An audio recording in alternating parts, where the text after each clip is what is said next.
কিছু যৌক্তিক প্রশ্ন আমাদের সবসময় তাড়া করে, যে প্রশ্নগুলো হলো যে এখন আমরা দেখছি চুনুপুটি যতগুলো আছে চুনুপুটিগুলোকে আস্তে আস্তে ধরে আনা হচ্ছে। মুরগি কবির, এই রেলমন্ত্রী, সাবেক রেলমন্ত্রী সুজন, এদেরকে ধরা হচ্ছে। আসুজ্জামান নূরদেরকে ধরা হচ্ছে। হ্যাঁ, ভালো, এদেরকে ধরতে হবে, কিন্তু সবচেয়ে বড় ভ্যালিড প্রশ্ন হলো যে সেই রই কাতলাগুলা কোথায়? যে রই কাতলাগুলো ছাত্র জনতাকে অবাধে গুলি করে হত্যা করার নির্দেশ দিয়েছিল, তারা কোথায়? এই আসাদুজ্জামান কামাল, সাবেক স্বরাষ্ট্রমন্ত্রী এবং সড়ক ও সেতু মন্ত্রী উবায়দুল কাদের ছিলেন। তারপর দেখি আমরা আরাফাত কোথায়, তারপর কোথায়, এই পুলিশের অফিসাররা কোথায়, কাউন্টার টেরোরিজমের সেই মনির কোথায়, সেই হারুন কোথায়, সেই ডিএমপি সাবেক কমিশনার তারা কোথায়?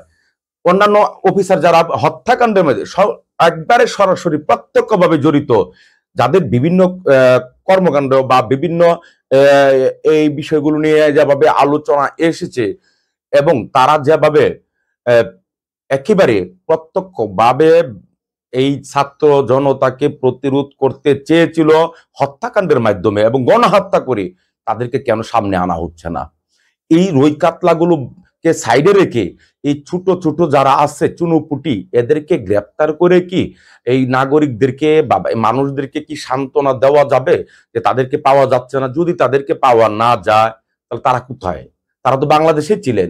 শেখ হাসিনা যখন পতন হয় বাংলাদেশে, শেখ হাসিনা এখান থেকে শুধু খালি তার বোনকে নিয়ে পালিয়েছেন। আর আমরা যতটা শুনতে পেরেছি বিভিন্ন সোর্সের মাধ্যমে, সেটা হলো তার এই যে তারেক সিদ্দিকী, শেখ হাসিনার যে বোনের যে দেবর তারেক সিদ্দিকীকে নিয়ে যাওয়া হয়েছে।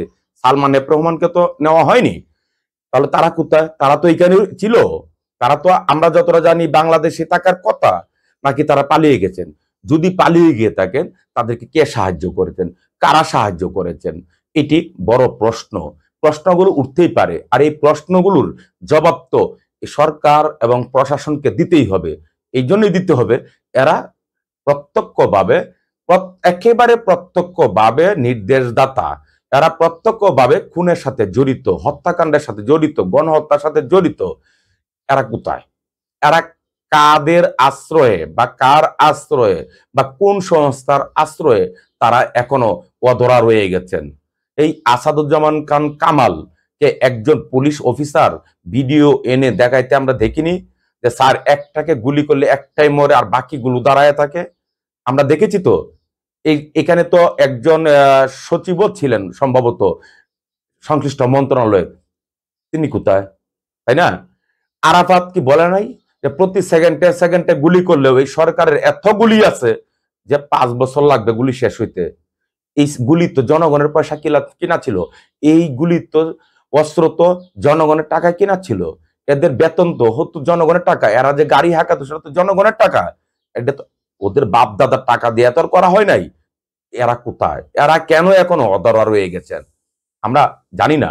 এই যে প্রশ্নগুলো, এই প্রশ্নগুলো কিন্তু এখন উঠছে। আপনারা যারা কাজ করছেন, চাকরি করছেন, সামাজিক যোগাযোগ মাধ্যমকে তারা কি গুরুত্ব দেন কি দেন না আমি জানি না। ব্যাপকভাবে সামাজিক যোগাযোগ মাধ্যমে এগুলা উঠছে। এখন বড় প্রশ্ন হলো যে যারা গ্রেপ্তার করছেন না বা যাদের আশ্রয়ে রয়েছে, তারা কি সরকারকে প্রশ্নের মুখে ফেলার জন্যই করছেন না? এটা একটা বড় প্রশ্ন। যদি হয় যে এমন যে সরকারকে প্রশ্নের মুখে ফেলতে চান, সরকারকে বিতর্কিত করতে চান, সরকারের ভাবমূর্তি ক্ষুণ্ণ করতে চান, কিংবা এই যে ছাত্র জনতা যে গণ অভ্যুত্থান যারা জীবন দিয়েছে তাদের সাথে বেইমানি করতে চান রক্তের সাথে, তাহলে হলো ভিন্ন কথা।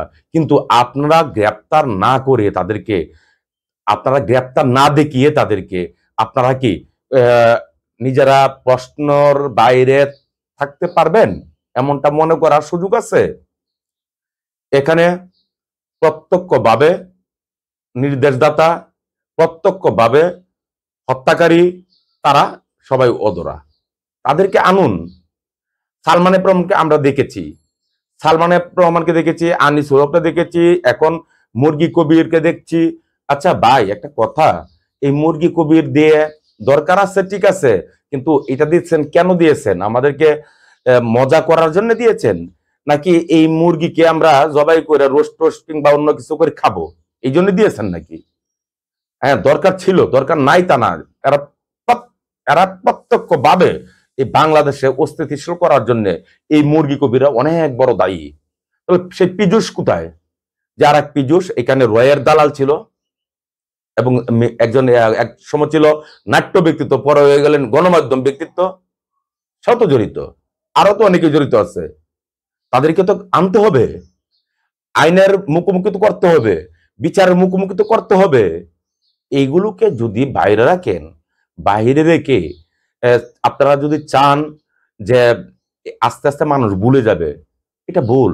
মানুষ কখনো ভুলে যায় না। অন্তত এইবার তো বোঝা গেছে যে এই যে আন্দোলনটা হয়েছে, গণঅভ্যুত্থানটা হয়েছে, আপনারা সবাই তো ভেবেছিলেন যে শেখ হাসিনা আজীবন অর্থাৎ আমৃত্যু থেকে যাবে, তাই তো? না, এটা সম্ভব না। বাংলাদেশের মানুষ কখনো ভুলে না। গত প্রায় 16 বছর ধরে যে আন্দোলন আস্তে আস্তে পর্যায়ক্রমে গড়ে উঠেছে, এটা সর্বশেষ যেভাবে পরিণতি হলো, শেষ পরিণতিটা যেভাবে হলো, এটা শেখ হাসিনা নিজেও হয়তো ভাবতে পারেন নাই যে তিনি এখানে থাকতে পারবেন না। তিনি যদি ভাবতে পারতেন এখানে থাকতে পারবেন না, তাহলে তিনি অনেক আগেই বাংলাদেশ থেকে চলে যেতেন, কিংবা যখন দেশের বাইরে যেতেন আর ফিরে আসতেন না। কখনো কখনো এমন প্রশ্নও কিন্তু উঠেছে, আমরা দেখেছি যে হয়তো আর আসবেন না। যখন আমেরিকা গিয়েছিল, যে আমেরিকাকে যদি ম্যানেজ করতে নাই ব্যাপারে, তাহলে হয়তো আসবে না, ওখান থেকে একটা রিজাইন লেটার পাঠিয়ে দিবে। কিন্তু তা নয়। এখন আপনারা যারা আছেন, প্রশাসনে যারা কাজ করছেন, তাদেরকে বলছি যে আপনারা এই যে আমাদেরকে এত প্রশ্নের মধ্যে বা ঘুরপাক না খেতে দিয়ে উচিত সরাসরি এদেরকে আইনে সুপর্দ করা। বা যদি আপনাদের হেফাজতে না থাকে, কারো হেফাজতে থাকে, কিংবা তারা যেখানে আছে, এখন তাদেরকে কিন্তু ধরা সম্ভব। তথ্য প্রযুক্তির যুগে আরাফাত নিজে ফেসবুকে ওপেন করে, ফেসবুকে ঢুকে, এটা যেহেতু সামাজিক যোগাযোগ মাধ্যমে কিংবা সংবাদ মাধ্যমে চলে আসে, তখন তো আমরা বুঝতে পারি যে সবগুলোই মানে কোথায় আছে, কিভাবে তাদেরকে কোথায় রাখা হয়েছে, এমন তথ্যও কিন্তু কখনো কখনো আমরা পাচ্ছি। কিন্তু সব প্রশ্নের অবসান তো ঘটানো যায় এই লোকগুলোকে সরাসরি গ্রেপ্তার দেখিয়ে। এরা তো বাংলাদেশের অনেক ক্ষতি করেছে, এরা তো অনেক ক্ষতি করেছে, যে ক্ষতির কোনো কি বলবো, এটা কখনো পূরণ হবার নয়। তাহলে এদেরকে আর আড়ালে না রেখে দ্রুত এদেরকে গ্রেপ্তার দেখিয়ে উচিত একেবারে আমাদেরকে, সাধারণ মানুষদেরকে সকল প্রশ্ন থেকে মুক্তি দেওয়া, এবং আমাদের যে উদ্বেগগুলো রয়েছে যেসব কারণে, সেইগুলোকে সমাধান করা। আমি মনে করি তাদেরকে খুব দ্রুত গ্রেপ্তার দেখানো হোক, গ্রেপ্তার দেখিয়ে তাদেরকে বিচারের মুখোমুখি করেন। তারা বাংলাদেশের যে আইন আছে, যদি প্রয়োজন সরকার মনে করে অন্য আরো আইনের কোনো প্রয়োজন আছে, কিংবা যাই হোক, অন্তত আপনারা গ্রেপ্তার দেখান তাদেরকে। গ্রেপ্তার দেখালেও তো আমরা কিছুটা অন্তত স্বস্তি পাই, কারণ এরা তো সবসময় আমাদের ভাগ্য নিয়ে, আমাদের জীবন নিয়ে সবসময় মস্কারা করেছে, আমরা দেখেছি তো, তাই না? তাহলে এদেরকে আর আড়াল না রেখে এই যে রুই কাতলাগুলোকে সামনে নিয়ে আসুন।